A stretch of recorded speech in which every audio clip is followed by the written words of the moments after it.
देखिए स्टूडेंट, आज के इस वीडियो में हम न्यूमेरिकल सोल्व करेंगे फ्रिक्शन की।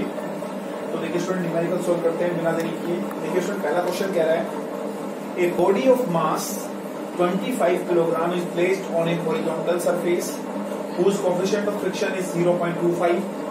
Find the frictional force acting on it. देखिए स्टूडेंट, दोबारा रीड करता हूँ। A body of mass 25 kilogram is placed on a horizontal surface whose coefficient of friction is 0.25. Find the frictional force acting on it. Takes g is equal to 10 meter per second square. तो देखिए student, किस तरीके से इस question को करेंगे हम। सबसे पहले स्टूडेंट देखिए, इस न्यूमेरिकल में हम सबसे पहले इस क्वेश्चन का एक बार एक डायग्राम बना लेते हैं। तो स्टूडेंट देखिए क्या कह रहा है। स्टूडेंट कह रहा है एक कोई बॉडी है जो कि सरफेस पर रखी हुई है। मान लीजिए स्टूडेंट ये कोई एक बॉडी है और स्टूडेंट देखिए इस बॉडी का हमें मास कितना बताया हुआ है 25 किलोग्राम। और देखिए स्टूडेंट ये 25 किलोग्राम की जो बॉडी है वो एक सरफेस पर रखी हुई है। और देखिए स्टूडेंट, हमें एक चीज और बताई है, हमें बताया इसका कोएफिशिएंट ऑफ फ्रिक्शन। तो स्टूडेंट देखिए कोएफिशिएंट ऑफ फ्रिक्शन कहाँ लगेगा, इस बॉक्स की सरफेस के और इस मेन सरफेस के बीच में आपको क्या लगेगा स्टूडेंट, देखिए कोएफिशिएंट ऑफ फ्रिक्शन लगेगा। इन दोनों के बीच में आपको क्या लगेगा, कोएफिशिएंट ऑफ फ्रिक्शन लगेगा, जिसकी वैल्यू हमें कितनी बता रखी है। देखिए कोएफिशिएंट ऑफ फ्रिक्शन को मैंने आपको बताया था, आप इसको म्यू से डिनोट करेंगे और इसको कितना बता रखा है स्टूडेंट 0.25। तो स्टूडेंट देखिए, हमें सबसे पहले इस क्वेश्चन के गिवन डेटा लिख लेने चाहिए। तो स्टूडेंट देखिए, इस क्वेश्चन के मैं सबसे पहले गिवन लिख लेता हूँ। तो हमें स्टूडेंट देखिए क्या बताया, सबसे पहले मैं बताया मास ऑफ द बॉडी, जो कि कितना बताया स्टूडेंट 25 किलोग्राम। इसके अलावा स्टूडेंट इन दोनों बॉडी के बीच में यानी बॉक्स और सरफेस के बीच में लगने वाला कोएफिशिएंट ऑफ फ्रिक्शन कितना बताया स्टूडेंट 0.25। और याद रखिए स्टूडेंट, कोएफिशिएंट ऑफ फ्रिक्शन की कोई यूनिट नहीं होती है, this is a unitless quantity. मैंने आपको प्रीवियस वीडियोस में भी एक्सप्लेन किया है। और मास ऑफ द बॉडी आपको कितना बता रखा है 25 किलोग्राम। और स्टूडेंट हमें जी की वैल्यू भी गिवन है, तो आप चाहें तो जी की वैल्यू भी लिख लीजिए। और हमें स्टूडेंट हमसे पूछा गया है कि ये जो बॉक्स है वो इस सरफेस पर कितना फ्रिक्शन लगा रहा है। हमें कैलकुलेट करना है वैल्यू ऑफ फ्रिक्शन। क्या स्टूडेंट देखिए, इस क्वेश्चन में हमें ये भी लिख के दे सकता था कि इस बॉक्स को, ये जो बॉक्स है जो कि सरफेस पर रखा हुआ है, इसकी व्हाट इज इसकी जो लिमिटिंग फ्रिक्शन है उसकी वैल्यू कितनी है, what is the value of limiting friction, ये हमसे पूछ सकता था। तो स्टूडेंट देखिए किस तरीके से करेंगे, मैंने आप लोगों को बताया फ्रिक्शन का फॉर्मूला क्या होता है student, friction is equal to होता है म्यू एम इंटू जी या म्यू इंटू नॉर्मल रिएक्शन। तो स्टूडेंट देखिए, क्योंकि बॉक्स आपका इस तरीके से रखा हुआ है तो हमें पता है इसके लिए नॉर्मल रिएक्शन इसका वेट ही आएगा। मैंने आपको प्रीवियस वीडियोस में एक्सप्लेन किया है। तो स्टूडेंट देखिए, बस आपको कुछ नहीं करना है, वैल्यू पुट कर दीजिए। म्यू की वैल्यू रख दीजिए 0.25। इसके अलावा देखिए स्टूडेंट, आप रखेंगे यहाँ पर एम की वैल्यू 25 है आपकी और जी की वैल्यू स्टूडेंट 10 है। तो स्टूडेंट देखिए, इसको सोल्व कर लीजिए। 0.25 का पॉइंट हटाएंगे तो स्टूडेंट कितना आ जाएगा 25/100 इंटू 25 इंटू 10। तो स्टूडेंट देखिए, एक जीरो से एक जीरो आपका कैंसिल हो जाएगा। 25 इंटू 25 आपका कितना होता है स्टूडेंट 625 डिवाइडेड बाय 10।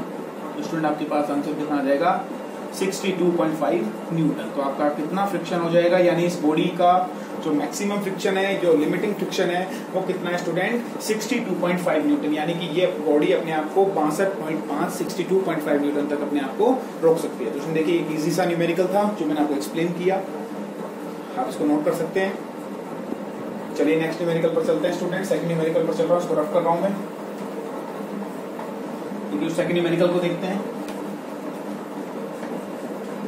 देखिए स्टूडेंट, सेकंड न्यूमेरिकल क्या कह रहा है। सेकंड न्यूमेरिकल कह रहा है student a body of mass 5 kilogram is placed on a smooth surface. तो देखिए स्टूडेंट, इसका भी एक बार फिर से डायग्राम बना देता हूँ। मान लीजिए कि ये कोई एक सरफेस है, कोई स्मूथ सरफेस है और इस पर एक बॉडी रखी हुई है 5 किलोग्राम की। और स्टूडेंट देखिए, हमें पूछा है if the force required to move the body on the surface is 30 newton. कि हमें इस क्वेश्चन में बताया है कि अगर हम इस बॉडी को मूव करवाना चाहते हैं तो हमें इस बॉडी पर कितना न्यूटन अप्लाई करना पड़ेगा। हमें इस बॉडी पर मिनिमम 30 न्यूटन लगाना पड़ेगा अगर हम इस बॉडी को मूव करवाना चाहते हैं। और स्टूडेंट हमसे बोला है calculate the value of coefficient of friction, मतलब हमें इस बार म्यू की वैल्यू नहीं दी गई है और हमें म्यू इसमें कैलकुलेट करना है। तो स्टूडेंट देखिए किस तरीके से हम इस क्वेश्चन को सोल्व करेंगे। तो स्टूडेंट देखिए, सबसे पहले आपको बताना चाहिए इस क्वेश्चन को किस तरीके से सोल्व करना है। इस क्वेश्चन को सोल्व करने के लिए स्टूडेंट देखिए क्या करेंगे, आपको सबसे पहले डेटा जो गिवन है आप लिख सकते हैं। आपको दिया हुआ है आपका मास ऑफ द बॉडी, जो कि कितना दिया हुआ है 5 kg। इसके अलावा स्टूडेंट देखिए जो फोर्स आपको बताया है वो फोर्स आपका कितना बताया हुआ है 30 न्यूटन। तो देखिए स्टूडेंट हमसे पूछा गया इसका कोएफिशिएंट ऑफ फ्रिक्शन पूछा गया। तो देखिए स्टूडेंट जब आप इस बॉक्स को 30 न्यूटन आप आगे की तरफ इस बॉक्स पर अप्लाई करेंगे, तो एक चीज याद रखिए स्टूडेंट, जब आप इस बॉक्स पर 30 न्यूटन लगाएंगे आगे की तरफ मूव करवाएंगे, तो उस कंडीशन में स्टूडेंट देखिए पीछे की तरफ से एक फ्रिक्शनल फोर्स लगेगा जो कि इस बॉडी को क्या करेगा, रोकने की कोशिश करेगा। दोबारा समझिए स्टूडेंट कि ये जो 5 किलोग्राम की बॉडी है, जब आप इसको 30 न्यूटन से आगे की तरफ खींचना चाहेंगे तो पीछे की तरफ से फ्रिक्शन इसको रोकने की कोशिश करेगा। यानी हम कह सकते हैं ये 30 न्यूटन फोर्स जो है वो इस फ्रिक्शनल फोर्स को बैलेंस करेगा। यानी हम यहाँ से ये लिख सकते हैं कि ये जो फ्रिक्शन फोर्स हो जाएगा वो आपका अप्लाइड फोर्स के बराबर हो जाएगा। समझ रहे हैं आप बिल्कुल कि जब आप इस बॉक्स को 30 न्यूटन से, क्योंकि न्यूमेरिकल में बोल रहा है कि 30 न्यूटन से कोई ऑब्जेक्ट इसको कोई भी पर्सन इसको 30 न्यूटन से खींचने की कोशिश करता है, इसको मूव करवाना चाहता है, तो स्टूडेंट याद रखिए जब आप इसको 30 न्यूटन से मूव करवाएंगे तो पीछे की तरफ से फ्रिक्शनल फोर्स आपका एक्ट करेगा। तो हम कह सकते हैं उस कंडीशन में आपका अप्लाइड फोर्स फ्रिक्शनल फोर्स के बराबर है। तो स्टूडेंट देखिए अप्लाइड फोर्स और फ्रिक्शन फोर्स के बराबर है, तो हम यहाँ से लिख सकते हैं अप्लाइड फोर्स बराबर हो जाएगा फ्रिक्शनल फोर्स। और देखिए स्टूडेंट फ्रिक्शनल फोर्स का फॉर्मूला आपको पता है कितना होता है, म्यू इंटू एम इंटू जी। यानी आप समझ सकते हैं कि ये अप्लाइड फोर्स F बराबर है आपके फ्रिक्शनल फोर्स के। और फ्रिक्शनल फोर्स के लिए आपको पता है अप्लाइड फोर्स बराबर फ्रिक्शनल फोर्स, और फ्रिक्शनल फोर्स का फॉर्मूला होता है आपका म्यू इंटू एम इंटू जी। ये मैं आपको बता चुका हूँ। तो स्टूडेंट देखिए बस आपको अब कुछ नहीं करना है, अब आप सारी वैल्यू पुट कर सकते हैं। तो देखिए स्टूडेंट फोर्स ऑफ फ्रिक्शन आपको पता है, इससे पहले अप्लाइड फोर्स की वैल्यू रख दीजिए 30 न्यूटन। म्यू यानी कोएफिशिएंट ऑफ फ्रिक्शन आपको कैलकुलेट करना है। एन की वैल्यू स्टूडेंट आपको दे रखी है 5, जी की वैल्यू आप स्टूडेंट अपनी तरफ से 10 मान सकते हैं। तो स्टूडेंट इसको सोल्व कर लेंगे, 30 डिवाइडेड बाय आपका ये 50 हो जाएगा और 50 इसके अपॉन में आएगा। और जब आप इसको सोल्व करेंगे तो ये कितना आ जाएगा 3/5।